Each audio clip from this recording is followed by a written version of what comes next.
বিজিবির প্রতিষ্ঠা লগ্ন হতে বাংলাদেশ সীমান্ত ও সার্বভৌমত্ব রক্ষা, সীমান্তবর্তী জনসাধারণের নিরাপত্তা প্রদান, চোরাচালান প্রতিরোধ ও মাদক নির্মূল সহ গরিব, দুস্থ ও অসহায় জনসাধারণের মাঝে বিভিন্ন মানবিক সহায়তা প্রদান করে আসছে।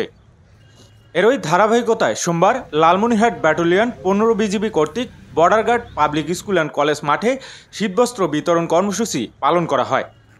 রোববার বিকেলে অনুষ্ঠানে উপস্থিত ছিলেন sector commander colonel Sabbir Ahmed ও লালমনিরহাট ব্যাটালিয়নের 15 বিজিবির অধিনায়ক লেফটেন্যান্ট কর্নেল শাহ মোহাম্মদ শাকিল আলম।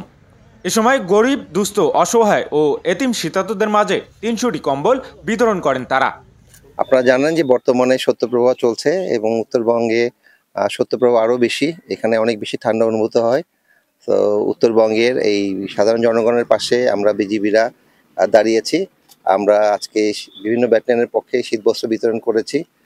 একইভাবে এখানে লালমনিরহাট ব্যাটালিয়নের পক্ষ থেকেও শীতবস্ত্র বিতরণ করা হয়েছে এর আগেও।